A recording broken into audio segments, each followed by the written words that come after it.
Bab 476, Ikan Gelembung Udara. Penerjemah, Chibi General Editor, Chibi General. Menghubungkan surgaku bertatakan dirinya di udara, sosok serigala melintas satu demi satu di cermin. Tiba-tiba, pemandangan itu sendiri tertuju pada Raja Serigala berjenis kura-kura. Serigala berjenis kura-kura memiliki tubuh yang besar, seluruh tubuh mereka berwarna hijau tua dan mereka memiliki mata biru tua. Setiap serigala berjenis kura-kura memiliki cangkang seperti kura-kura. Cangkang ini sangat berat dan sekitar sepertiga dari berat serigala berjenis kura-kura adalah karena hal itu. Selain tujuan pertahanan, ia juga dapat menyimpan nutrisi seperti unta. Spesies ini memiliki pertahanan terkuat di antara serigala. Dan Raja Serigala berjenis kura-kura yang muncul di menghubungkan surgaku tidak diragukan lagi bahkan lebih besar, menjadi 10 kali lebih besar dari serigala berjenis kura-kura biasa. Punggung kura-kuranya menjulang tinggi, cangkang yang kuat bersinar dengan warna perunggu, memberikan perasaan kekuatan dan kekuasaan yang melimpah. Skala kelompok serigala yang kumiliki mendekati 30.000. Mereka terutama dapat dibagi menjadi 3 kelompok serigala, serigala punggung kura-kura, serigala malam dan serigala angin. Ada sekitar 10.000 serigala di setiap kelompok.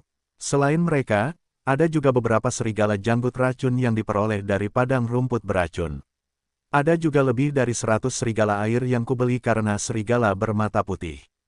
Awalnya, Fang Yuan memiliki lebih dari 30.000 serigala. Tetapi setelah beberapa pertempuran, kerugiannya terakumulasi dan sekarang dia hanya memiliki sekitar 27.000. Setelah dia mengirim serigala tua, lemah dan terluka ke tanah terberkati Hu Immortal, jumlah serigala yang tersisa kurang dari 25.000. Jadi, mereka perlu diisi ulang. Jika Master Gu jalur perbudakan biasa ingin mengisi ulang kelompok binatang mereka perlu mengatur kelompok untuk berburu, yang membutuhkan banyak usaha dan waktu, terlebih lagi mereka tidak dapat menerima kelompok binatang yang terlalu besar.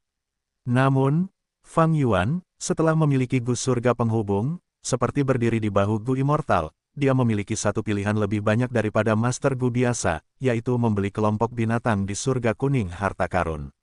Sebagian besar tanah yang diberkati akan membiakkan binatang buas. Namun, ketika populasi binatang buas meningkat pesat, mereka akan memengaruhi ekologi tanah yang diberkati, dan para dewa Gu yang mengendalikan tanah yang diberkati akan menjualnya di surga kuning harta karun. Dengan cara ini, tidak hanya dapat mengurangi tekanan pada tanah yang diberkati, tetapi juga dapat memberikan sejumlah pendapatan. Demikian pula, banyak dewa Gu yang ingin memelihara tanah yang diberkati dan mengisi kembali ekologi, akan membeli beberapa binatang buas untuk dibiakkan di tanah mereka yang diberkati. Dengan demikian, transaksi kelompok binatang buas sangat umum di surga kuning harta karun. Ada banyak barisan kelompok serigala yang memukau yang dijual di surga kuning harta karun. Serigala malam, serigala angin, serigala air, serigala jenggot beracun, serigala punggung kura-kura di dataran utara, serigala petir, serigala biru, serigala darah, serigala berkepala dua di perbatasan selatan, serigala sutra, serigala mutiara, serigala pasir, serigala tiran di gurun barat, serigala tinta, serigala serakah, serigala merah, serigala punggung emas di laut timur, serigala bermata putih, serigala bintang, serigala warna, serigala darah di benua tengah. Serigala yang dijual bukan hanya binatang buas biasa, tetapi juga binatang bermutasi seperti serigala bermata putih, serigala tiran, dan serigala serakah. Tentu saja, tidak ada serigala tingkat binatang buas terpencil yang memiliki kekuatan tempur yang sebanding dengan dewa Gu. Tetapi Fang Yuan tahu ada serigala persik binatang buas terpencil di tanah terberkati Langya. Di antara 3 kelompok serigala terbesar yang kumiliki, hanya kelompok serigala malam yang memiliki raja binatang buas yang tak terhitung jumlahnya. Jika serigala angin dan serigala punggung kura-kuraku juga memiliki raja binatang buas yang tak terhitung jumlahnya untuk menyatukan mereka, aku tidak perlu mengendalikan 100 raja serigala dan 1000 raja serigala, itu akan sangat mengurangi beban saat aku memerintah mereka. Dengan mengurangi beban pada jiwaku, aku kemudian dapat menerima lebih banyak kelompok serigala. Fang Yuan tidak bermaksud untuk menggantikan kelompok serigala, itu akan menjadi langkah yang berlebihan. Dia memutuskan untuk memperkuat kelompok serigala padanya. Little Hu Immortal mengirimkan indera ilahi untuknya dan menanyakan harga raja serigala punggung kura-kura yang tak terhitung jumlahnya ini. Gu Immortal yang menjualnya menyebut dirinya sebagai South Sea Turtle Immortal. Dia menginginkan 10.000 batang rumput sumpit. Rumput sumpit adalah spesialisasi dataran utara, setiap rumput tampak seperti pipa panjang yang tegak. Saat angin bertiup, angin akan memasuki lubang-lubang kecil di rumput dan menghasilkan suara pipa yang menyenangkan. Rumput sumpit adalah bahan umum yang digunakan dalam penyempurnaan gu. Pada saat yang sama, hamparan rumput sumpit yang luas perlahan-lahan akan melahirkan beberapa cacing gu jalur suara dan jalur kayu. Fang Yuan tidak memiliki rumput sumpit, dan meskipun dia tahu lokasi mereka, musim ini bukanlah saatnya bagi mereka untuk tumbuh dan mereka semua hanyalah benih yang terkubur di bawah tanah. Fang Yuan tahu situasi ini, tetapi tidak menyerah dan membuat Little Hu Immortal bertanya, tanyakan dan lihat apakah dia menerima batu esensi abadi. Little Hu Immortal menyampaikan dengan akal ilahinya dan setelah berkomunikasi sejenak, dia melaporkan, Tuan, dia bilang dia bisa menjual 20.000 serigala punggung penyu, tetapi dia meminta 2 batu esensi abadi. Fang Yuan mencibir, ini adalah harga yang sangat mahal. Batu esensi abadi sangat berharga, serigala punggung penyu tidak lebih dari binatang buas biasa tetapi transaksi membutuhkan proses tawar-menawar. Setelah beberapa tawar-menawar, Fang Yuan menggunakan batu esensi abadi untuk membeli 30.000 serigala punggung penyu dan 1 raja serigala berjuta-juta punggung penyu dari Salt Sea Turtle Immortal. Setelah transaksi selesai, Fang Yuan membeli 18.000 serigala angin dan 1 raja binatang buas serigala angin. Dia mengisi kembali 20.000 serigala malam, 5.000 serigala janggut racun, dan 6.000 serigala air. Secara keseluruhan, dia menghabiskan 2,5 batu esensi abadi. Itu belum berakhir. Kelompok serigala memasuki tanah terberkati Hu Immortal, membawa cobaan berat bagi ekologi asli dan menyebabkan banyak efek. Paling tidak, Fang Yuan perlu menyediakan cukup makanan bagi kelompok serigala ini. Jika tidak, serigala-serigala ini akan mati kelaparan karena kekurangan makanan. Tanah terberkati Hu Immortal juga memiliki banyak binatang buas seperti kelinci, burung pegar, dan sebagainya. Namun, hewan-hewan ini adalah sumber makanan bagi kelompok rubah. Hu Immortal telah membudidayakan sejumlah besar rubah di tanah terberkati, ada rubah merah, rubah emas, rubah awan, rubah angin, rubah air musim gugur, rubah cahaya yang mengalir, dan sebagainya. Kelompok rubah ini telah mengalami kerusakan yang sangat parah dalam bencana duniawi ke-6, tetapi beberapa masih terpelihara. Setelah bertahun-tahun pemulihan, mereka juga akan tumbuh secara bertahap dalam skala besar dan memulihkan sebagian kekuatan mereka. Jika tidak ada cukup makanan, kelompok serigala dan kelompok rubah pasti akan saling memburu dan menciptakan gesekan internal yang sangat parah, kerugiannya akan lebih besar daripada keuntungannya. Fang Yuan membeli makanan untuk kelompok rubah dan kelompok serigala ini. Koi emas, ikan mas giok biru, ikan lumpur gemuk, mana yang enak? Sebenarnya ada telur ikan gelembung udara. Tepat saat Fang Yuan hendak memilih satu, dia secara tidak sengaja menemukan seorang dewa gu menjual telur ikan gelembung udara. Dia segera memutuskan untuk membelinya. Namun, telur ikan gelembung udara telah menarik perhatian beberapa dewa gu, menyebabkan adanya persaingan harga. Fang Yuan membuat keputusan cepat dan menaikkan harga menjadi 1 batu esensi abadi. Hanya ada lebih dari 20.000 telur ikan, seseorang benar-benar membayar 1 batu esensi abadi. Orang ini gila, bahkan jika mereka dibiarkan, hanya akan ada sekitar 3.000 ikan gelembung udara. Meskipun mereka berharga tetapi mereka hanya bernilai kurang dari 1 batu esensi abadi. Para dewa gu memancarkan aura keilahian yang mengandung ejekan dan penghinaan. Ikan gelembung udara sulit dirami, dengan peluang bertahan hidup hanya sekitar 30%. Bagi mereka, harga yang dibayar Fang Yuan terlalu tinggi. Jika ingatanku tidak salah, 2 dewa gu akan bertarung memperebutkan lautan gelembung udara pada akhir tahun ini. Racun yang kuat akan menyerbu seluruh lautan gelembung udara dan mengubahnya menjadi zona kematian. Pada saat itu, harga ikan gelembung udara akan naik tajam hingga lebih dari 10 kali lipat. Fang Yuan mencibir setelah mendapatkan telur ikan ini. Mereka yang mampu menjadi dewa abadi tidak diragukan lagi adalah raksasa di antara manusia dan jenius hebat. Kecuali beberapa dewa abadi generasi kedua yang bodoh dan tidak kompeten, sebagian besar dewa abadi adalah mereka yang memiliki pengalaman dan kebijaksanaan hebat. Jika Fang Yuan tidak memulai dengan harga setinggi itu, akan sangat sulit baginya untuk mendapatkan telur ikan ini. Di masa depan, ketika pertempuran 5 wilayah pecah, harga ikan gelembung udara ini akan meningkat hingga ratusan kali lipat dari sekarang. Ikan gelembung udara adalah ikan khas Laut Timur, mereka cukup aneh dengan perut yang tembus cahaya dan bulat, seperti gelembung udara yang bulat dan mengilap. Dua biji wijen gelap tampak dijahit di depan gelembung udara, itu adalah matanya. Sirip dan ekornya sangat kecil, membuatnya memiliki kekuatan gerakan yang sangat lemah. Ikan gelembung udara berbeda dari ikan lainnya, gaya gerakannya adalah bergerak dengan naik dan turun. Ketika mereka dalam bahaya, mereka seringkali melayang keluar dari permukaan air ke udara, untuk bersembunyi dari musuh-musuh mereka. Beberapa ikan gelembung udara dewasa bahkan dapat terus berada di udara sepanjang tahun tanpa perlu masuk ke dalam air, memakan serangga-serangga kecil di udara sebagai makanannya. Kegunaan terbesar ikan gelembung udara adalah untuk meningkatkan produksi cacing gu. Cacing-cacing yang dimakan ikan gelembung udara akan dilindungi dan dipelihara di dalam perutnya, secara bertahap berevolusi menjadi gu, kemudian mereka akan keluar dari perut dan terbang menjauh. Karena dapat meningkatkan laju penciptaan cacing gu, ikan gelembung udara menjadi produk yang dicari oleh semua dewa gu selama pertempuran di 5 wilayah. Ikan gelembung udara ini perlu dibesarkan secara perlahan, meskipun tingkat kelangsungan hidup mereka hanya 30%, mereka hanya perlu dirawat dengan hati-hati. Puluhan tahun kemudian, mereka akan mencapai skala di mana mereka dapat mandiri. 100 tahun kemudian, jumlah mereka akan mencapai setidaknya 50.000. Dan sama seperti gu kunang-kunang cahaya bintang, itu akan menjadi barang yang sangat diminati dalam pertempuran di 5 wilayah. Telur ikan gelembung udara merupakan panen yang tak terduga, dan dapat dianggap sebagai kejutan kecil yang menyenangkan. Dengan ikan gelembung udara, aku tidak bisa memilih ikan lumpur gemuk. Meskipun ikan lumpur gemuk adalah yang paling mudah dipelihara, tetapi mereka akan memakan telur ikan gelembung udara, mereka bahkan dapat memakan lumpur untuk mengisi perut mereka saat mereka lapar. Petik 2. Secara komparatif, antara ikan koi emas dan ikan mas giok biru, yang satu memakan emas sebagai makanan dan yang lainnya memakan batu permata. Keduanya tidak tertarik pada telur ikan gelembung udara.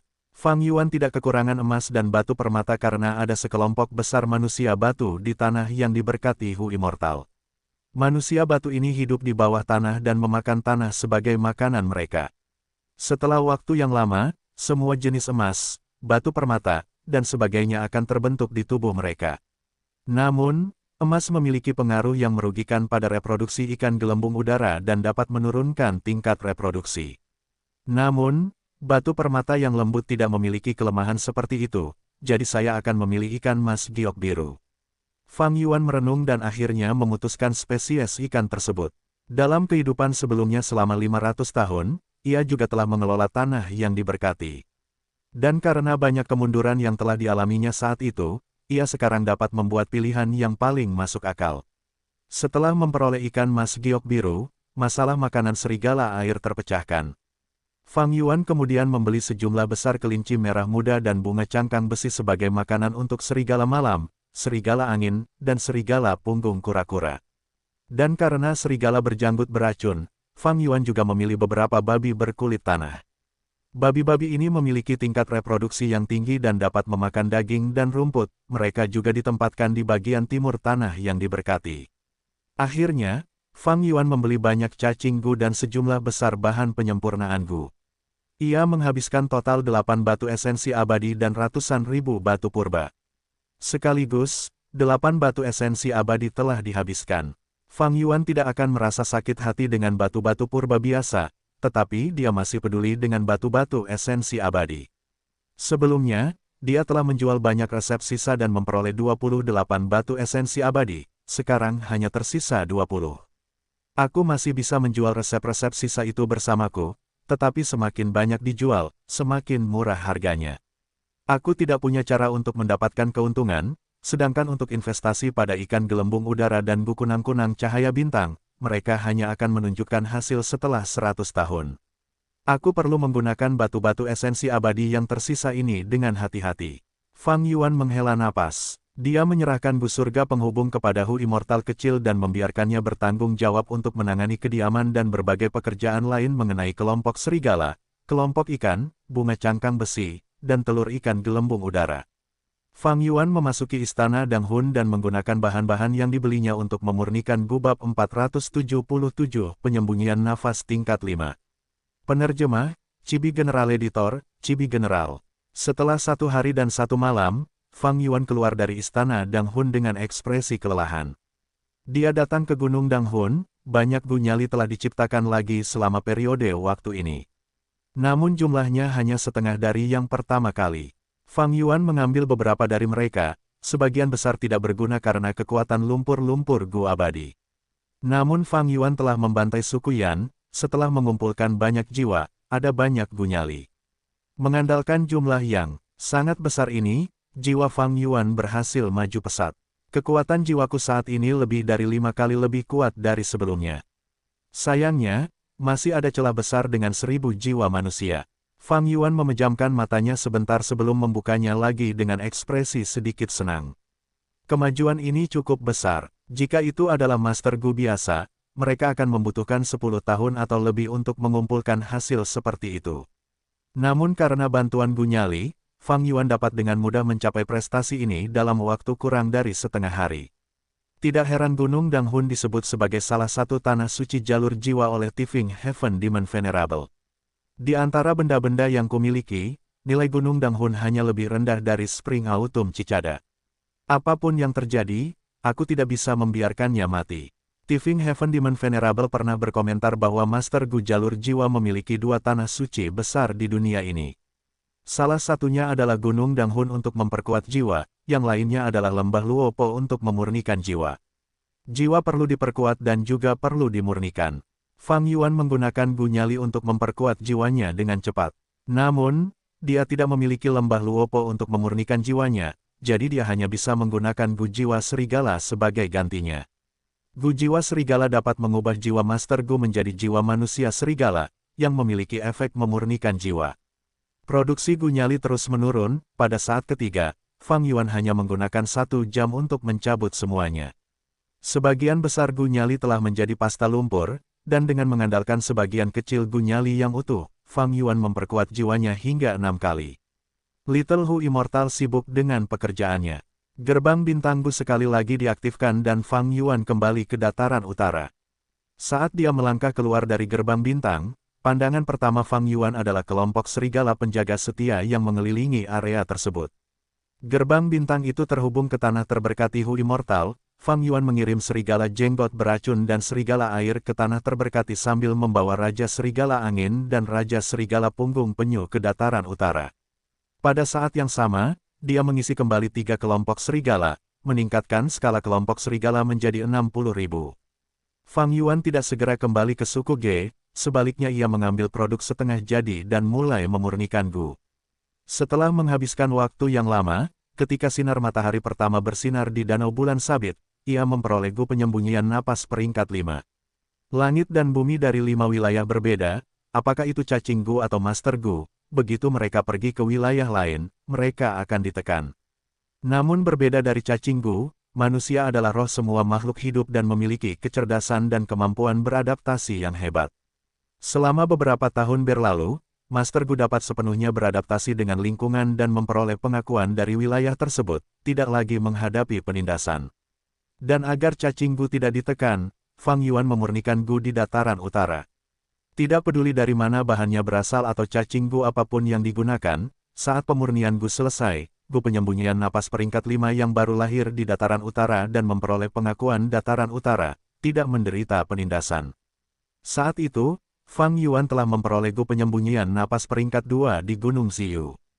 Dengan menyempurnakan dan menaikkan peringkat cacing gu ini, gu penyembunyian napas peringkat 5 akhirnya terbentuk. Pada peringkat 5, gu penyembunyian napas tidak mengalami perubahan besar, masih seperti daun pohon ungu yang indah, hanya saja warna ungunya lebih pekat dan bahkan memiliki sedikit kilau. Metalik, setelah menggunakan gu penyembunyian napas untuk menyembunyikan kultivasinya kembali ke tahap tengah peringkat 4, Fang Yuan mengembuskan napas keruh. Dia sekarang berada di tahap puncak peringkat 5, dan bahkan setelah menderita penindasan di dataran utara, dia masih memiliki aura tahap awal peringkat 5. Jika dia kembali ke suku Ge seperti ini, itu pasti akan menarik kecurigaan. Pada saat yang sama, jika suatu hari, sebagian penindasan terangkat dan kultivasinya tiba-tiba meningkat, itu akan mengakibatkan dugaan dan keraguan. Gu penyembunyian napas dapat mencegah kecelakaan seperti itu. Fang Yuan kembali ke suku Ge bersama kelompok serigala. Seperti yang diharapkan, Para anggota suku Ge terkejut dan terkejut. Tetapi ada banyak kelompok serigala di dataran utara. Danau Bulan Sabit juga merupakan tempat yang penuh dengan spiritualitas dan banyak kelompok binatang berkumpul di sekitarnya. Tidak sulit untuk menjelaskan bagaimana Fang Yuan memperoleh hasil panen yang begitu melimpah. Fang Yuan menempatkan sebagian kawanan serigala di dalam perkemahan dan sebagian lagi di luar, membiarkan mereka bergerak. Ketika ia kembali ke rumah kadal raksasa Gu, pemimpin suku Ge Guang, segera datang untuk memberi penghormatan, sambil membawa 2 surat. Selamat kepada Tuan karena memperoleh peningkatan kekuatan yang sangat besar setelah perburuan ini. Ge Guang memiliki 2 lingkaran hitam di bawah matanya, namun wajahnya menunjukkan ekspresi gembira. Sepanjang siang dan malam ini, dia telah membersihkan medan perang bersama para tetua suku Ge, mengumpulkan barang-barang dan berurusan dengan mereka yang menyerah. Dia begitu sibuk sehingga dia tidak punya waktu untuk tidur. Melihat kekuatan suku Ge yang berkembang di tangannya, Ge Guang sangat bersemangat, menyebabkan rasa hormatnya terhadap Chang San Yin semakin dalam.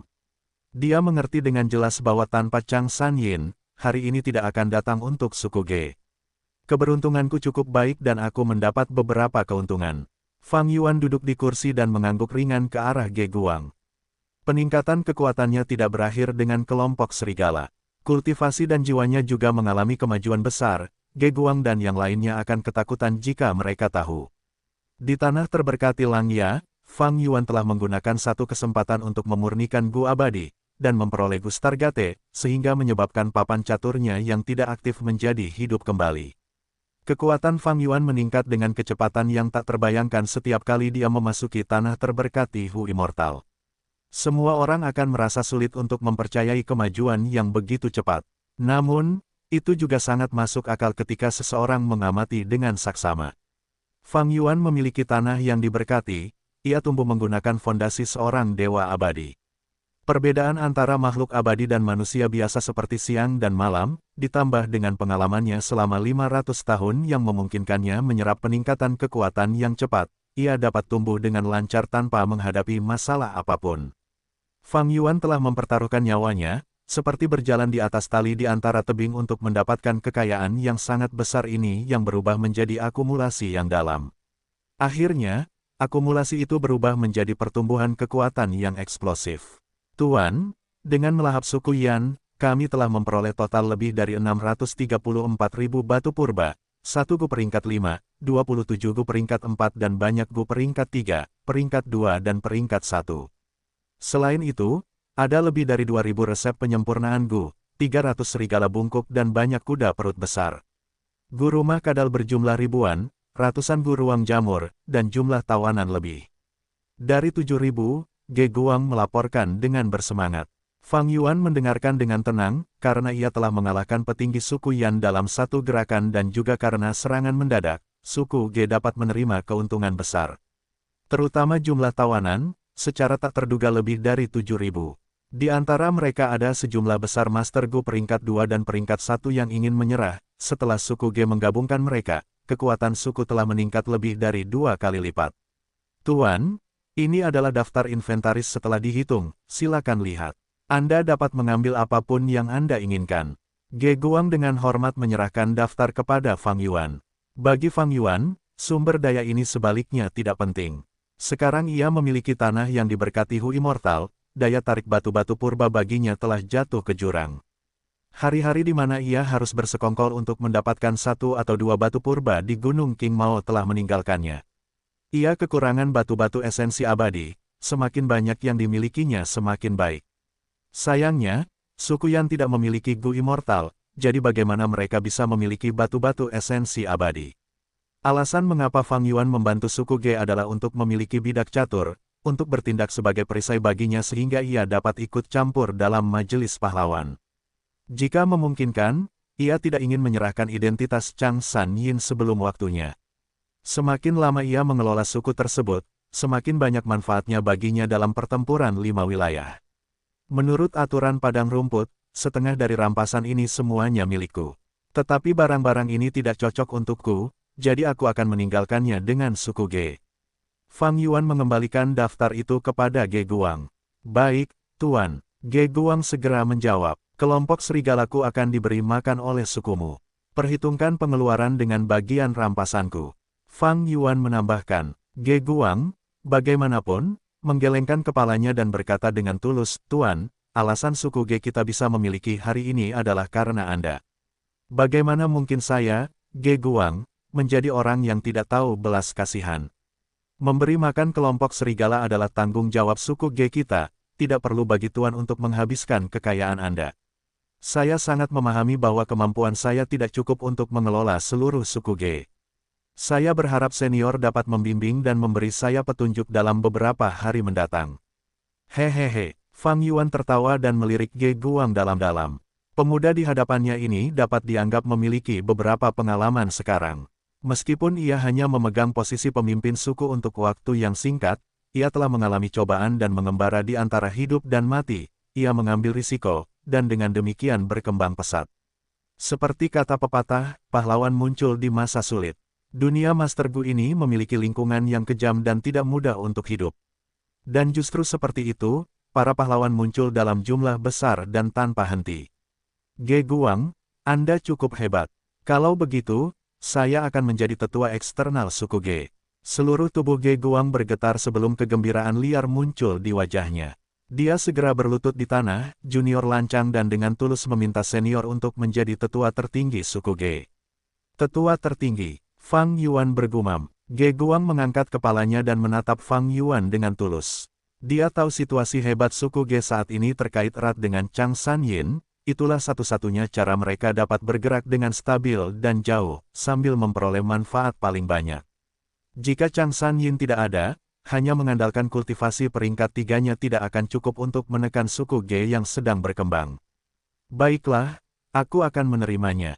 Fang Yuan, setuju. Pada titik ini, keadaan suku Ge juga merupakan bagian dari rencananya. Ge Guang hanyalah seorang Gu Master tingkat 3 dan baru saja mengambil posisi pemimpin suku. Fang Yuan membuat suku Ge mengambil alih suku Yan, hal itu memungkinkannya untuk memiliki kendali yang lebih besar atas orang ini. Dengan mengendalikan orang ini, ia mengendalikan suku Ge. Apa? Suku Yan dimusnahkan oleh suku Ge. Di tempat lain di samping Danau Bulan Sabit, pemimpin suku Wang mendengarkan berita itu dan menatap utusan suku Bei dengan kaget. Utusan suku Bei adalah seorang Gu Master tingkat 3 yang sudah tua, wajahnya dipenuhi kerutan, rambut abu-abu, mata cekung dan gelap. Ia adalah seorang ahli jalur perbudakan dengan reputasi di dataran utara, bernama Bei Chaoseng. Tepat sekali, banyak suku telah mengetahui hal ini, tidak lama kemudian, berita itu akan menyebar ke seluruh dataran utara. Suku Anda berada di lokasi terpencil dan memiliki banyak kelompok binatang buas besar di sekitarnya, sehingga Anda tidak dapat segera mendapatkan berita ini. Bei Chaoseng melanjutkan, saya datang ke sini untuk mewakili aliansi suku Bei, Zheng, dan Pei untuk meminta suku Wang bergabung dalam aliansi dan menghukum suku Ge bersama-sama. Bab 478, Pilar Utama. Penerjemah, Chibi General Editor, Chibi General. Mendengar suku Bei, suku Zheng, dan suku Pei telah bersekutu, pemimpin suku Wang sedikit mengernyitkan alisnya. Di dataran utara, tidak aneh bagi suku-suku untuk membentuk aliansi. Perebutan istana kekaisaran akan segera tiba, kemunculan aliansi juga meningkat. Aku ragu, suku Ge awalnya lebih lemah dari suku Yan, bagaimana mungkin keberadaan yang begitu kecil menelan kekuatan yang lebih besar? Pemimpin suku Wang bertanya. Bei Chaoseng tertawa, suku Ge dapat menyerap suku Yan semua karena satu orang. Aku ingin tahu apakah pemimpin suku Wang pernah mendengar tentang Chang Sanyin. Chang Sanyin, pemimpin suku Wang sedikit mengernyit. Nama ini membawa perasaan yang familiar di lubuk hatinya seolah-olah dia pernah mendengarnya di suatu tempat. Segera setelah itu, alisnya yang berkerut mengendur dan ekspresi heran muncul di wajahnya. Chang Sanyin, mungkinkah Raja Serigala yang telah membunuh Hatugu? Hehe, aku mengagumi pengetahuan pemimpin suku. Bei Chaoseng menangkupkan tinjunya, ya, karena campur tangan orang inilah yang menyebabkan kemenangan suku Ge. Siapa yang mengira bahwa pahlawan dataran utara masih hidup setelah sekian lama? Tidak seorang pun tahu apa yang terjadi selama bertahun-tahun ini. Dia muncul dengan profil rendah dan dengan kekuatannya sendiri, membuat suku Ge, yang merupakan eksistensi kecil, menelan suku Yan yang besar. Tentu saja, ini juga karena para petinggi suku Yan ditipu oleh Chang Sanyin dan diturunkan secara kolektif. Ini memungkinkan suku Ge untuk memiliki dominasi ketika mereka menyerang Kam suku Yan. Bei Chao Sheng berbicara dengan yakin, dia sebenarnya sangat jelas tentang cerita orang dalam ini.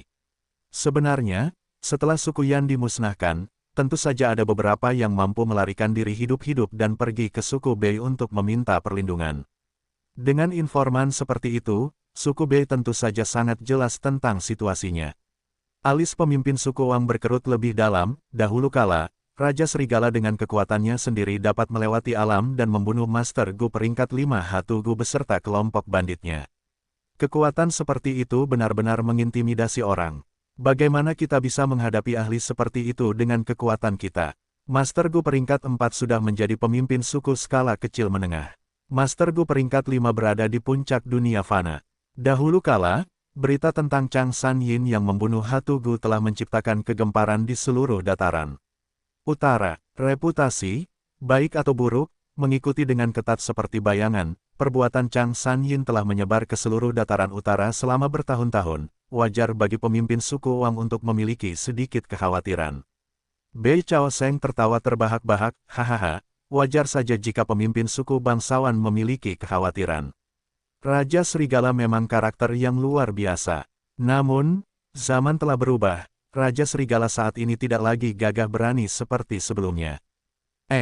Aku ingin mendengar rinciannya. Semua orang tahu bahwa kekuatan Master Gu jalur perbudakan ditentukan oleh pasukan mereka. Raja Serigala baru saja kembali, kelompok serigalanya tidak lagi berskala sama seperti sebelumnya, bahkan tidak ada satupun binatang bermutasi. Hanya ada serigala angin biasa, serigala malam, dan serigala punggung kura-kura bersamanya. Dan dalam pertempuran dengan suku Yan, mereka telah menderita kerugian besar. Kekuatan pertempurannya tidak begitu kuat. Bei Chao Sheng melanjutkan, lagi pula, Raja Serigala menyerang suku Yan tanpa alasan yang jelas. Ini adalah perilaku dari jalur iblis, membantai manusia biasa melanggar aturan dataran utara. Dia bukan lagi pahlawan dataran utara kita, tetapi iblis yang harus diburu semua orang. Orang yang kita hukum kali ini adalah seorang pendosa yang menciptakan konflik, seorang pelaku kejahatan yang menyerang sesuka hati.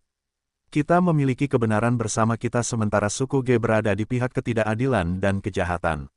Majelis pahlawan belum dimulai, perebutan istana kekaisaran belum dimulai, tetapi mereka berani secara terbuka berperang dengan suku lain, ini tidak dapat dimaafkan.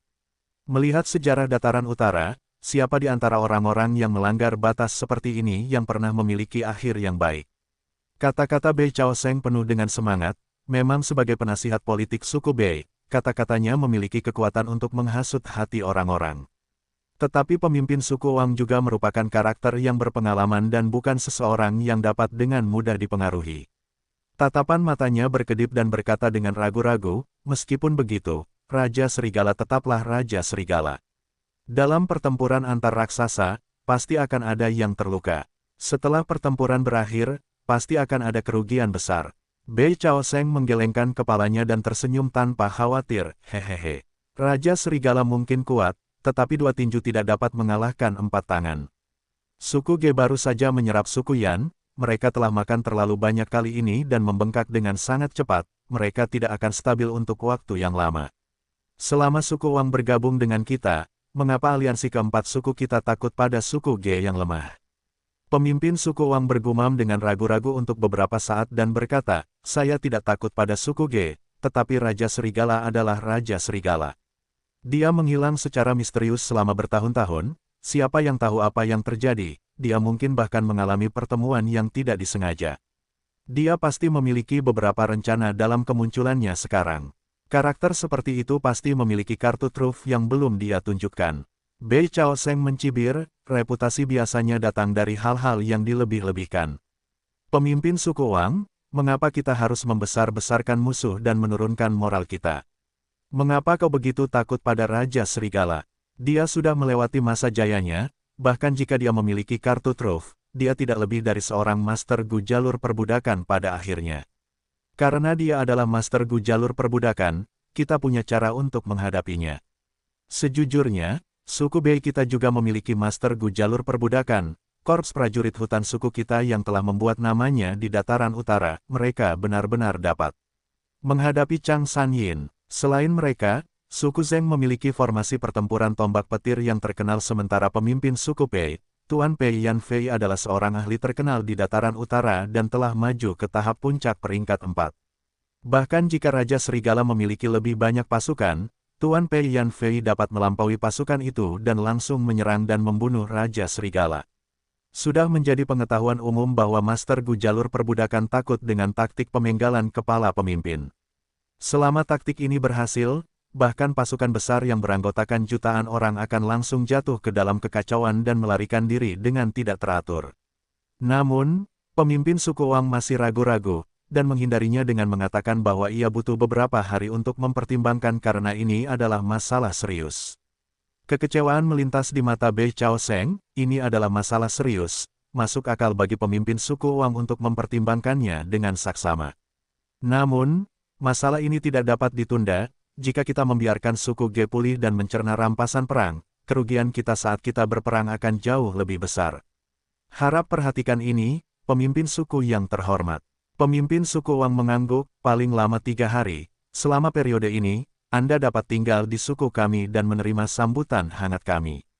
Bei Chao Sheng hanya dapat mengambil inisiatif untuk mengucapkan selamat tinggal setelah mendengar kata-kata ini. Ketika ia baru saja meninggalkan aula, seseorang masuk. Orang ini kurus dengan wajah kekuningan, ada 3 helai janggut di dagunya dan sepasang mata yang tajam dan cerah. Ia adalah asisten pemimpin suku Wang yang kompeten, tetua suku Wang, Wang Dedao, seorang ahli strategi yang berpengalaman. Tuan pemimpin suku, apakah kita benar-benar akan setuju dengan suku Bei dan bergabung dengan aliansi ini? Wang Dedao bertanya dengan sedikit khawatir. Hehehe, tentu saja tidak, Anda tidak perlu khawatir. Pemimpin suku Wang tertawa. Wang Dedao menghela napas lega, pemimpin suku bijaksana untuk tidak tersihir oleh orang lain. Perebutan kekuasaan untuk istana kekaisaran akan segera tiba, dan pertempuran selama bertahun-tahun akan mengikutinya. Mempertahankan kekuatan adalah prioritas utama kita. Pikiran suku Bei, Pei dan Zheng, ketiga suku skala menengah ini, sangat jelas. Suku Yan adalah mertua suku Liu, Yan Cui'er adalah tunangan tuan muda suku Liu. Mereka berpikir untuk menjadi anjing suku Liu, untuk menjilat tuan Liu Wenwu, tetapi mereka ingin melibatkan suku saya untuk menanggung risikonya. Ya, pemimpin suku Wang mengangguk, suku Wang kita adalah suku berskala besar, kita perlu bergerak dengan sangat hati-hati. Perebutan istana kekaisaran seperti pertempuran naga dan ular, pada akhirnya, siapa yang bisa menjadi pemenang terakhir? Kita perlu mengamati dengan saksama dan memilih pihak yang kita dukung. Setiap 10 tahun di dataran utara, akan ada badai salju yang mengerikan dan mengejutkan. Hanya dengan memasuki istana kekaisaran, seseorang dapat memperoleh perlindungan agar tidak terpengaruh oleh badai salju. Namun, kuota di istana kekaisaran terbatas, terlalu banyak yang ingin masuk, sehingga mereka harus melalui pertempuran sengit, dan setelah menyingkirkan yang lemah, penguasa istana kekaisaran akan diputuskan. Suku Wang mungkin merupakan suku berskala besar tetapi tergolong suku-suku dengan dasar yang dangkal, tidak memiliki niat untuk memperebutkan tahta. Mereka hanya ingin berpihak pada kekuatan yang benar dan menjadi yang memiliki kontribusi terbesar, sehingga memasuki istana kekaisaran dan menghindari bencana. Jika kita tidak dapat memasuki istana kekaisaran, suku kita pasti akan menderita kerusakan parah selama badai salju. Kita akan jatuh dari kekuatan skala besar. Kita saat ini ke skala menengah, skala kecil atau bahkan pemusnahan total dengan kemungkinan besar. Tetapi jika kita dapat memasuki istana kekaisaran, melalui dukungan sumber daya istana kekaisaran, kita dapat memulihkan diri dan jika keberuntungan kita baik, kita dapat memiliki kualifikasi untuk bersaing memperebutkan kekuasaan istana kekaisaran berikutnya. Wang Dedao berkata dengan ekspresi serius. Masalah ini menyangkut kelangsungan hidup dan kemakmuran seluruh suku Wang, setiap anggota suku Wang bersikap hati-hati dan waspada. Lalu, bagaimana kita harus menghadapi Bei Chao Sheng? Tanya pemimpin suku Wang. Wang Dedao membelai jenggotnya dan berkata setelah beberapa saat, kita harus menjamu orang ini dengan baik, dan 3 hari kemudian, kita dapat dengan bijaksana menolak undangan aliansi mereka. Pada saat yang sama, kita akan mengirim surat kepada suku Ge di belakang mereka, untuk menyatakan niat baik kita kepada Raja Serigala dan memberitahu mereka tentang masalah ini. Biarkan mereka bertarung satu sama lain sementara kita akan menonton dengan aman dari pinggir lapangan. Jika ada kesempatan, kita tidak perlu khawatir untuk mendapatkan keuntungan dari konflik mereka. Hahaha, kata-katamu sangat menyentuh hatiku. Pemimpin suku Wang tidak dapat menahan tawa terbahak-bahak. Menatap surat di tangannya, pemimpin suku GG Guang memiliki ekspresi khawatir. Semua tetua suku G di sampingnya juga terdiam. Suasana menjadi begitu berat di tenda utama sehingga hampir menyesakkan. Pei dan suku Zheng telah bersekutu untuk menggabungkan kekuatan mereka dan memberikan penilaian kepada suku kita. Mereka dengan sengaja menarik lebih banyak sekutu sekarang. Pemimpin suku Wang telah mengirimkan informasi ini secara diam-diam. Saya khawatir tidak lama kemudian, pasukan sekutu akan bergerak. Tetua, apakah kamu punya rencana bagus? Tanya Ge Guang. Masalah ini tidak terlihat bagus. Suku kita baru saja menyerap suku Yan, meskipun moral kita tinggi, kita belum mencerna rampasan perang. Jika musuh menyerbu kita, sulit untuk mengatakan apakah tawanan suku Yan yang kita miliki tidak akan bangkit dalam pemberontakan. Pada saat itu, dengan ancaman eksternal dan internal, suku G kita tidak akan jauh dari pemusnahan. Lalu haruskah kita mundur? Mundur, kemana? Kita memiliki KAM sekarang dan dapat mempertahankan posisi kita. Tetapi jika kita mundur, tidak akan ada yang melindungi kita. Apakah kita hanya menunggu suku-suku itu mengepung kita? Para tetua mulai berdiskusi. Ge Guang menatap mereka dengan tatapan kecewa. Para tetua hanya membuat komentar acak tanpa ada yang memberikan saran yang masuk akal. Hal ini malah menyebabkan suasana di tenda menjadi lebih menekan dan samar-samar mengguncang semangat tempur mereka. Baiklah, tidak perlu mengatakan apa-apa lagi. Dia mengangkat tangannya dan mengakhiri diskusi. Aku tidak akan menyembunyikan ini darimu. Beberapa hari yang lalu, Tuan Raja Serigala Chang Sanyin telah setuju untuk menjadi tetua tertinggi suku kita. Kita perlu mengundangnya untuk membahas masalah ini. Ge Guang mengungkapkan berita itu. Dia telah menyembunyikan berita ini, sekarang setelah dia mengatakannya, itu seperti stimulan jantung yang menyebabkan para tetua merasakan lonjakan moral. Tuan Raja Serigala telah menjadi tetua tertinggi suku kita. Hebat, hebat, ini adalah alasan untuk merayakan. Dengan Tuan Raja Serigala bersama kita memiliki kesempatan untuk bertahan hidup. Suasana yang menekan di tenda segera tersapu bersih dan moral yang jatuh dengan cepat melonjak. Ini adalah efek dari seorang ahli, di saat-saat krisis, mereka adalah pilar utama yang dapat menopang langit dan bumi. Melihat ini, Ge Guang menyadari mengapa hanya Master Gu dengan kultivasi tinggi yang bisa menjadi orang yang berkuasa di suku bab 479, cuaca yang bagus untuk membunuh. Penerjemah, Chibi General Editor, Chibi General. Fang Yuan diundang ke tenda utama suku Ge. Oh, 3 suku bersekutu untuk menghadapi kita. Fang Yuan mendengar ini dan matanya berbinar, bertanya, 3 yang mana? Seorang tetua segera menjawab, melapor kepada tetua tertinggi. Itu adalah suku Pei, suku Bei, dan suku Zheng. Berhenti sejenak, tetua ini melanjutkan, Pei Yanfei dari suku Pei memiliki kultivasi tahap puncak peringkat 4, dia adalah jenderal ganas yang terkenal di dataran utara. Meskipun suku Bei hanya suku berukuran sedang, ia memiliki 2 Master Gu jalur perbudakan. Sedangkan untuk suku Zheng, meskipun mereka diciptakan belum lama ini, formasi pertempuran tombak petir mereka tidak bisa dianggap enteng. Fang Yuan mengangguk, dia telah mendengar nama yang tidak asing, yaitu Pei Yanfei. Orang ini benar-benar jenderal ganas di dataran utara, setelah bergabung dengan Liu Wenwu, ia menjadi jenderal ketiga suku Liu. Dalam pertempuran selanjutnya, dia seringkali berjuang sendiri untuk masuk ke formasi musuh, menyerang dan mengganggu formasi pertempuran mereka, sambil terus menyerang tanpa henti, dia mengincar kepala pemimpinnya. Mengenai suku Bei dan suku Zheng, meskipun Fang Yuan tidak memiliki ingatan tentang mereka, hal itu tidak menghalanginya untuk memperkirakan kekuatan mereka. Kedua suku ini setara dengan suku Ge di lembah Hongyan. Suku Bei memiliki 2 Master Gu jalur perbudakan, ini berarti mereka dapat melawan kelompok serigala Fang Yuan secara langsung. Mengenai suku Zheng, tampaknya mereka tumbuh menjadi kuat menggunakan formasi pertempuran tombak petir, ini adalah kartu truf suku Zheng, tidak dapat diremehkan. Namun, aku membutuhkan banyak jiwa untuk memberi makan gunung Danghun dan memperkuat jiwaku sendiri. Aliansi ketiga suku akan memungkinkanku untuk membunuh banyak orang, kan? Hehehe, berpikir demikian, bibir Fang Yuan melengkung menjadi senyum dingin. Saat ini, ketiga suku telah bersekutu, situasinya genting, Paman Chang Sanyin, apa yang harus dilakukan suku Ge? Ge Guang sangat ingin mendengar jawaban. Fang Yuan mengangkat alisnya, kata-katanya dipenuhi dengan niat membunuh, apa yang bisa kita lakukan? Karena mereka ingin membunuh kita akan menyerang lebih dulu dan menyerang mereka segera. Kau harus tahu, pertahanan terbaik adalah menyerang. Apa? Menyerang? Mendengar ini, para petinggi suku Ge terkejut. Dalam diskusi mereka sebelumnya, beberapa orang menyarankan untuk mundur, beberapa menyarankan untuk bertahan, tetapi tidak ada yang menyarankan untuk menyerang. Ide ini terlalu agresif dan berisiko.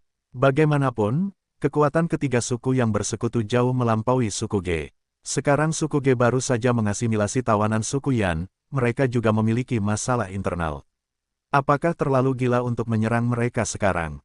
Para tetua saling memandang, merasakan kekhawatiran satu sama lain dari ekspresi mereka.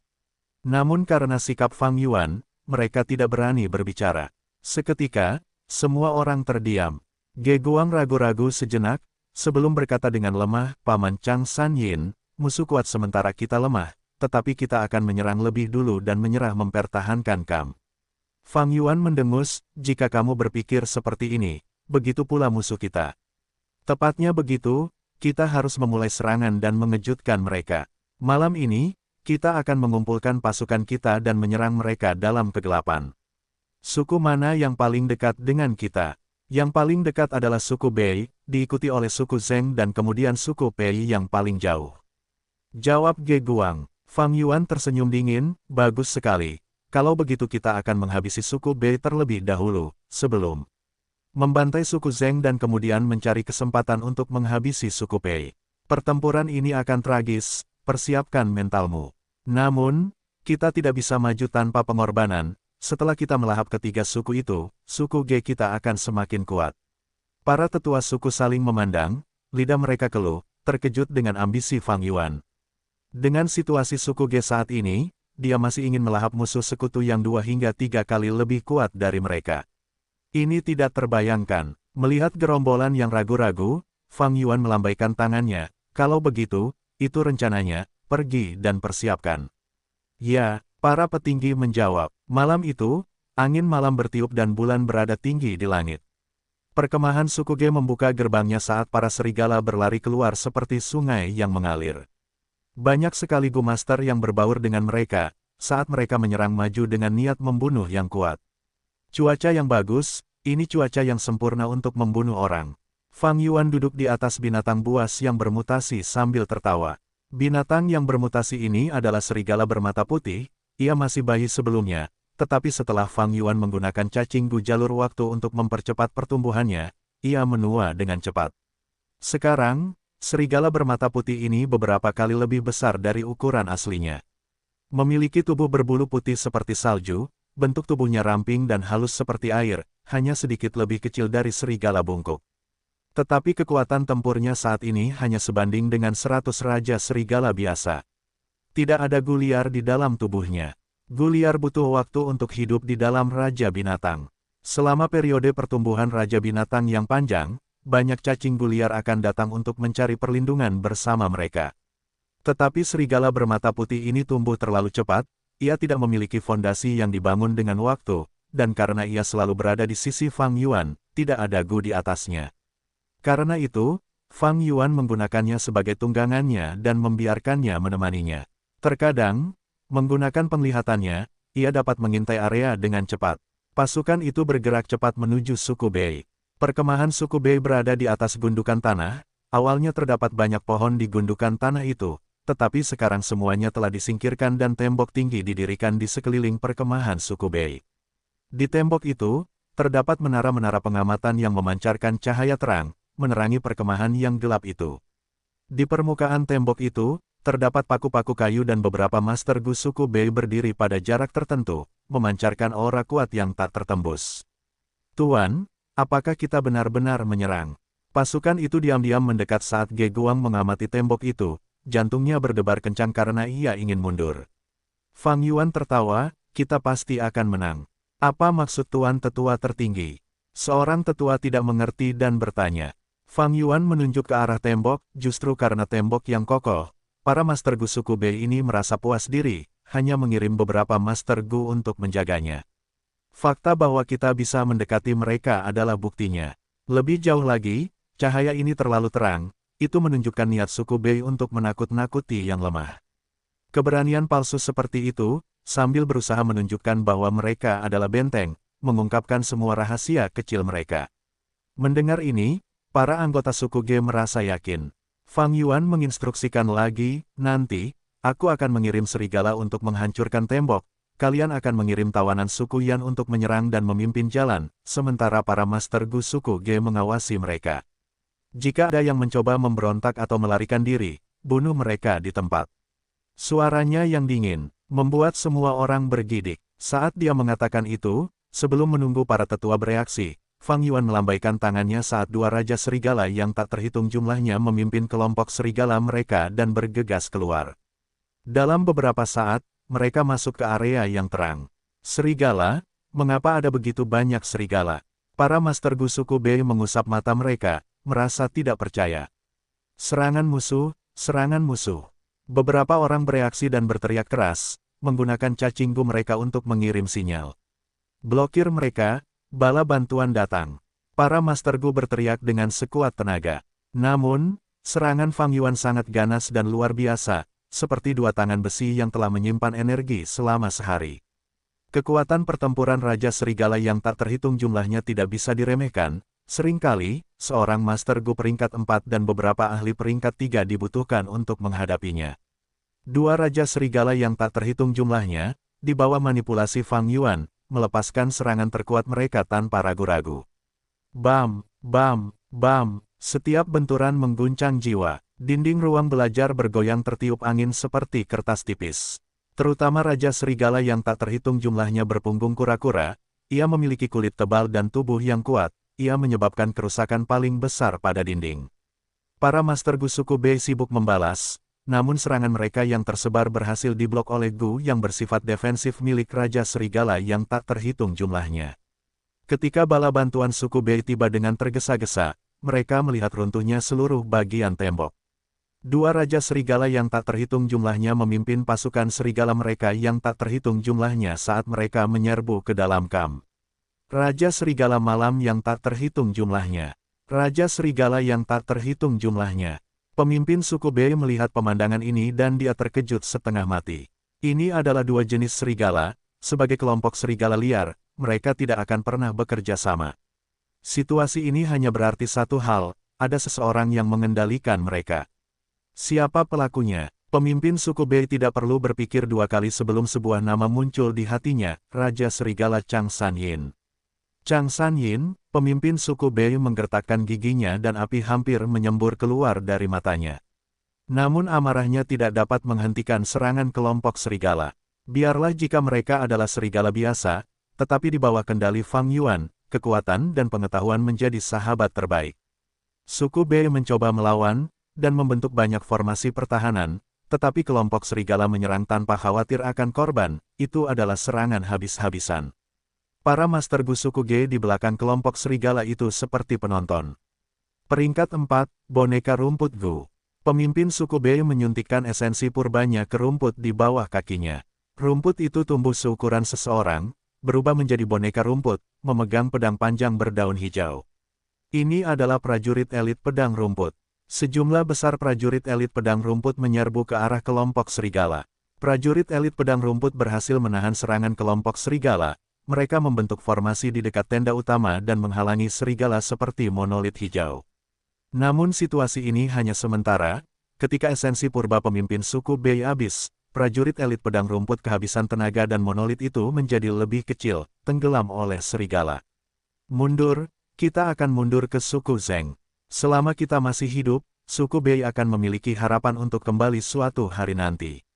Pemimpin suku Bei melihat bahwa kekalahan itu sudah pasti dan dengan tegas memutuskan untuk mundur. Hahaha, Fang Yuan menunggangi serigala. Bermata putih itu sambil melihat para anggota suku Bei yang melarikan diri, tertawa keras. Tuan, kita menang, kata Ge Guang dengan gembira. Kita baru memenangkan yang pertama dari 3 pertempuran. Tinggalkan beberapa orang untuk membersihkan medan perang, kita akan mengejar mereka. Fang Yuan melambaikan tangan dan puluhan ribu serigala melolong dan mengubah arah menuju suku Zheng. Mereka mengejar kita, Para Master Gu suku Bei yang melarikan diri melihat pasukan yang begitu besar dan ketakutan sampai jiwa mereka gemetar. Tidak, tunggu, target Chang San Yin berikutnya adalah suku Zheng.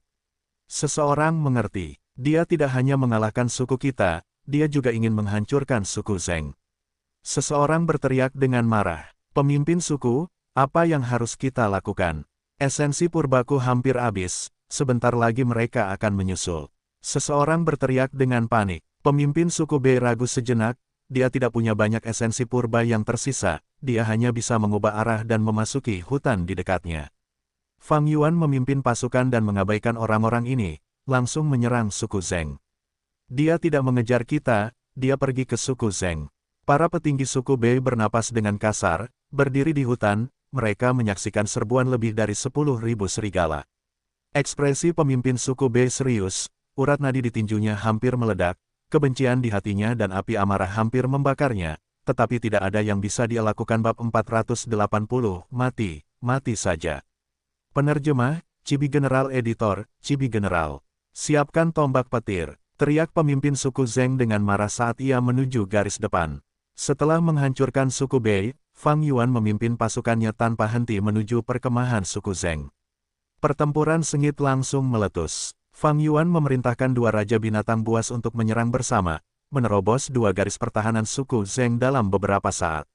Namun, di garis ketiga, mereka akhirnya terhenti. Orang-orang yang menghentikan gelombang serigala adalah kartu truf terkenal suku Zheng, Korps Tombak Petir. Para Master Gu peringkat 2 ini berdiri berjajar di dinding, memancarkan aura elit yang kuat, menempa dinding yang terbuat dari daging dan darah. Mendengar teriakan pemimpin suku, para Master Gu ini segera mendorong tangan kanan mereka ke depan dan menuangkan esensi purba mereka ke dalam jejak petir di telapak tangan kanan mereka. Ini adalah jejak Gu tombak petir. Selanjutnya, anggota suku Ge melihat petir memancar dari telapak tangan para Master Gu ini sebelum membentuk tombak berwarna biru keperakan. Tombak-tombak ini panjangnya 4 kaki dan sepenuhnya terkondensasi dari petir, petir berkedip-kedip dan mengeluarkan suara mendesis lembut. Tembak! Teriak pemimpin suku Zheng. Wus! Dalam sekejap, 580 tombak petir terbang bersama dan membentuk lengkungan padat di langit. Petir yang bersinar menerangi medan perang sejenak. Cahaya biru menyinari wajah semua orang. Perbedaannya adalah Ge Guang dan kelompoknya memiliki ekspresi pucat, sementara pemimpin suku Zheng tersenyum bangga. Tombak petir menghujani kelompok serigala yang menyerang. Meskipun serigala punggung kura-kura memiliki cangkang yang kuat, mereka masih tertusuk oleh tombak petir. Apalagi serigala angin dan serigala malam yang lemah dalam pertahanan. Tembakan tombak petir menunjukkan kekuatan yang luar biasa, langsung membersihkan area medan perang yang luas. Kelompok serigala yang padat juga menjadi lebih tipis. Lebih dari 500 serigala jatuh, mati. Serangan kelompok serigala telah melambat. Hahaha, lihat, ini adalah korps tombak petir suku kita. Dengan pasukan yang begitu kuat, siapa yang berani meremehkan suku kita? Ini adalah dinding darah dan daging terkuat dari suku kita, apa yang bisa terjadi pada kita bahkan jika ada lebih banyak serigala?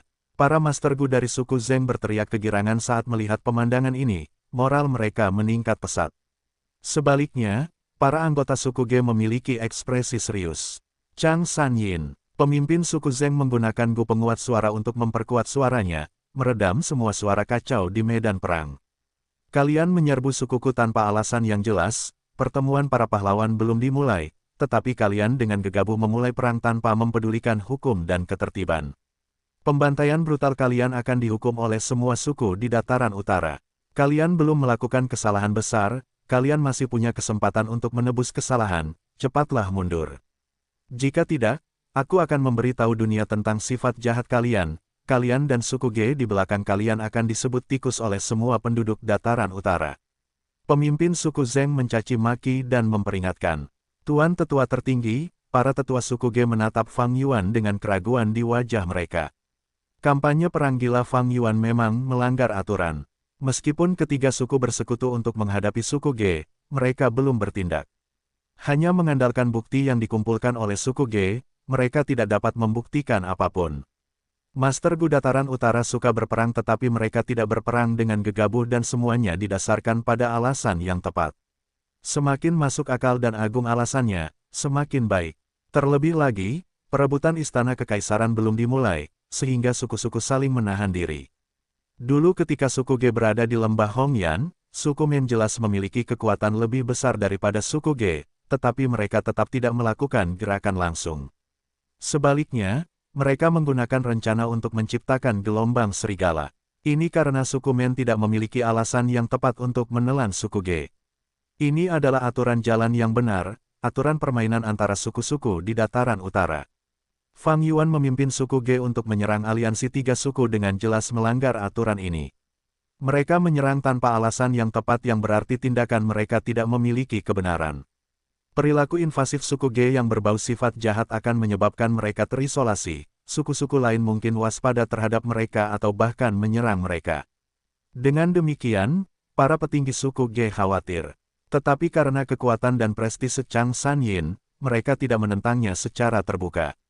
Saat ini, serangan kelompok serigala terhalang dan para anggota suku Ge mulai menunjukkan tanda-tanda pertama kekhawatiran. Fang Yuan duduk dengan acuh tak acuh di atas serigala bermata putih yang bermutasi, menatap para Master Gu di dinding. Korps tombak petir memang luar biasa. Tatapannya terus berkedip saat dia melihat kecerdikan di balik ini. Di seluruh korps tombak petir, ada lebih dari 500 Master Gu ofensif, tetapi karakter yang benar-benar penting adalah sekitar 100 Master Gu pendukung yang bersembunyi di sudut dan dipertahankan dengan ketat. Para Master Gu ini menggunakan cacing Gu mereka untuk memperkuat kekuatan tombak petir atau memadatkan kekuatan tombak petir menjadi serangan yang lebih kuat. Fang Yuan kemudian menatap Raja Binatang Buas Serigala Malam dan Raja Serigala Punggung Kura-Kura. Kedua Raja Serigala ini dihalangi oleh pemimpin suku Zheng secara pribadi bersama dengan kekuatan gabungan pasukan tombak petir, jadi mereka tidak punya pilihan selain mundur. Tubuh mereka penuh dengan luka. Raja Serigala Punggung Kura-Kura sedikit lebih baik, tetapi Gu pertahanan Raja Binatang Buas Serigala Malam terbunuh, seluruh tubuhnya berlumuran darah dan beberapa luka sangat dalam. Orang bahkan bisa melihat tulangnya. Meskipun Fang Yuan menggunakan Gu asap serigala untuk menyembuhkan sebagian besar luka ini, kekuatan Raja Binatang Buas Serigala Malam telah turun satu tingkat.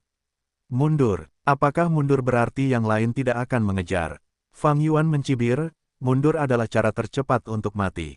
Hanya dengan maju tanpa henti, menyerang ke depan, mengalahkan aliansi tiga suku, memusnahkan yang selamat, pengaruh buruk dari pelanggaran aturan dataran utara dapat dikurangi seminimal mungkin. Saat ini, suku Ge seperti busur yang ditarik, tidak ada pilihan lain selain terus maju. Para petinggi suku Ge berpandangan pendek, jadi mereka tidak dapat melihat situasi dengan jelas. Namun, Fang Yuan, dengan pengalamannya selama 500 tahun, tentu saja adalah seorang veteran berpengalaman dan dapat melihat situasi dengan jelas. Semuanya, kita sekarang berada di momen yang paling krusial. Anggota suku Ge, maju terus, bertarung sampai mati. Siapapun yang berani mundur selangkah akan dibunuh tanpa pertanyaan. Fang Yuan berteriak dingin sambil secara aktif memobilisasi semua pasukan yang tersisa bersamanya. Melolong, Raja Serigala Angin dan Binatang Buas yang tak terhitung jumlahnya memimpin kelompok Serigala Angin dan bergegas ke medan perang. Fang Yuan sengaja menyembunyikan Raja Serigala yang tak terhitung jumlahnya ini di luar. Dia tidak membawanya ke kamp suku Ge dan tidak menggunakannya bahkan ketika menyerang suku Bei. Raja Serigala yang tak terhitung jumlahnya ketiga. Suku Ge dan Master Gu suku Zheng berubah ekspresi saat melihat Raja Serigala Angin ini. Para petinggi suku Ge menunjukkan kegembiraan, sementara Master Gu suku Zheng merasa seperti ada batu berat yang mendarat di hati mereka. Mata Fang Yuan bersinar dengan niat membunuh yang kejam, dia melambaikan tangannya dan ketiga Raja Serigala itu bergegas maju bersama. Melihat tiga Raja Serigala yang tak terhitung jumlahnya menyerang bersama, ekspresi pemimpin suku Zheng memucat dan menyerang dengan marah. Jurus mematikan, Thunderbird. Permukaan laut purba di celahnya turun drastis saat tiga cacing Gu diaktifkan bersama-sama, membentuk burung petir raksasa di udara. Burung raksasa itu terbang ke arah Raja Serigala bertanduk banyak dan menghalanginya. Korps tombak petir, tembak bersama. Pemimpin suku Zheng buru-buru berteriak. Ratusan tombak petir ditembakkan ke langit. Para Master Gu pendukung bertindak bersama-sama, menyatukan tombak petir yang beterbangan itu. Dalam sekejap mata, tombak petir itu bergabung membentuk ular petir. Cakar Elang Gu, seorang tetua tingkat 3 tiba-tiba mengaktifkan Gu-nya pada ular petir. Ular petir itu segera menumbuhkan dua cakar tajam seperti baja. Gu tanduk badak. Tetua suku Zeng lainnya mengaktifkan gunya, tanduk emas tajam tumbuh dari kepala ular petir itu. Gu sisik perak. Tetua lain menambahkan baju besi sisik berwarna perak terang dan kokoh pada tubuh ular petir itu. Tombak petir yang bersenjata lengkap ini membentuk lingkaran di udara, tampak seperti naga suci yang turun ke dunia. Selanjutnya, ia menyerbu dengan gagah berani ke arah Raja Binatang Buas Serigala Angin. Gerakan ini lagi, mata Fang Yuan berkedut. Sebelumnya, Raja Binatang Buas Serigala Malam telah terhalang oleh gerakan mematikan ini dan menderita luka serius. Ini adalah gerakan mematikan, naga petir emas dan perak. Master Gu memelihara, menggunakan, dan menyempurnakan Gu, setiap aspek adalah bidang studi yang mendalam. Ada gerakan mematikan dalam aspek penggunaan Gu. Beberapa ahli Master Gu akan dengan indah mengaktifkan banyak kemampuan cacing Gu secara berurutan dalam waktu yang sangat singkat dan menggabungkannya menjadi serangan yang lebih kuat. Ini adalah gerakan mematikan. Jurus pamungkas biasa diaktifkan oleh satu Gu Master. Seperti jurus pamungkas pemimpin suku Zeng, burung guntur. Namun, naga, petir emas dan perak adalah jurus pamungkas yang terbentuk dari kerjasama ratusan Gu Master. Jurus ini memadatkan kekuatan ratusan Gu Master serta ahli tingkat 3 menjadi serangan yang sangat mengerikan. Karena terhalang oleh naga petir emas dan perak, Raja Binatang Buas Serigala Angin tidak memiliki harapan untuk maju lebih jauh untuk sementara waktu. Namun, Fang Yuan tidak patah semangat. Dia masih memiliki Raja Serigala. Raja Binatang Buas Serigala Malam memulai serangan gila-gilaan di bawah kendalinya. Blokir, blokir, tahan bahkan jika kau mati. Orang-orang suku, orang tua, istri, anak-anak, saudara laki-laki dan perempuan kita ada di belakang kita sama sekali tidak boleh kalah. Raja Binatang Buas ini tidak lagi memiliki Gu pertahanannya, kita masih punya harapan. Para Gu Master suku Zeng meningkatkan moral mereka dan menyerang dengan ganas. Serangan yang tak terhitung jumlahnya bersinar terang seperti kembang api saat mereka mendarat di tubuh Raja Binatang Buas Serigala Malam. Pertahanan Raja Serigala Malam itu sudah mati. Serangan itu dengan mudah menyebabkan dagingnya terkoyak, menyebabkannya melolong kesakitan. Rasa sakit yang hebat membuat Raja Serigala Malam itu gelisah, matanya memerah, niat membunuhnya meledak dan serangannya menjadi lebih ganas. Sialan, melihat Raja Serigala Malam membunuh pasukan tombak petir, menghancurkan kartu truf paling berharga milik suku Zeng, pemimpin suku Zeng hampir menyemburkan darah karena marah. Namun, dia tidak bisa menghentikannya, karena saat ini, dia menggunakan seluruh kekuatannya untuk menjepit Raja Serigala berpunggung kura-kura. Untuk melindungi rumah dan keluarga mereka, para Master Gu suku Zeng mengeluarkan kekuatan yang jauh lebih besar. Mati saja kau, binatang buas. Seorang tetua tingkat 3 melesat keluar tanpa memikirkan keselamatannya dan terbang menuju mata Raja Serigala berpunggung malam, menusuk ke depan dengan ganas dengan tangannya. Raja Serigala Malam tidak punya waktu untuk menghindar dan matanya tertusuk. Di tengah rasa sakit yang tak tertandingi, dia membuka mulutnya dan menggigit tetua tingkat 3 ini hingga terpisah. Tubuh tetua tingkat 3 itu terbelah menjadi dua, tetapi dia memiliki senyum di wajahnya sebelum meninggal. Dia menggunakan sisa esensi purba terakhirnya untuk menimbulkan luka berat pada Raja Serigala Malam. Situasi seperti itu tidak jarang terjadi. Untuk menghalangi Raja Serigala Malam, banyak Master Gu suku Zeng memilih untuk mengorbankan diri mereka dan melindungi rumah mereka. Prajurit yang benar-benar pemberani, Fang Yuan memuji sambil tertawa dingin. Dalam benaknya, Fang Yuan merasakan keinginan kuat Raja Serigala Malam untuk mundur. Namun, dia tidak mengizinkannya dan memaksanya terus menyerang. Korps tombak petir menderita kerugian serius dalam pertarungan sengit dengan Raja Serigala Malam, bahkan tidak ada 10% yang selamat. Karena tidak ada perlawanan yang layak, para Master Gu suku Ge menyerbu keluar dan menciptakan celah dengan cepat. Sisik kemenangan condong ke arah Fang Yuan. Waktu berlalu, naga petir emas dan perak menghilang di udara dan Raja Serigala Angin menjadi bebas. Di bawah kendali Fang Yuan, ia mulai membunuh para tetua suku Zeng. Selanjutnya, kelompok serigala menyerbu ke dalam kamp suku Zeng seperti air pasang, tanpa ampun membunuh yang tua, yang lemah, wanita dan anak-anak. Jeritan menyedihkan, teriakan putus asa dan jeritan bergema di seluruh medan perang. Mati, pergi dan mati, semakin banyak kematian, semakin banyak jiwa yang bisa kuperoleh. Fang Yuan menatap tanpa ekspresi ke neraka yang hidup ini, saat dia diam-diam menggunakan Go penyimpanannya.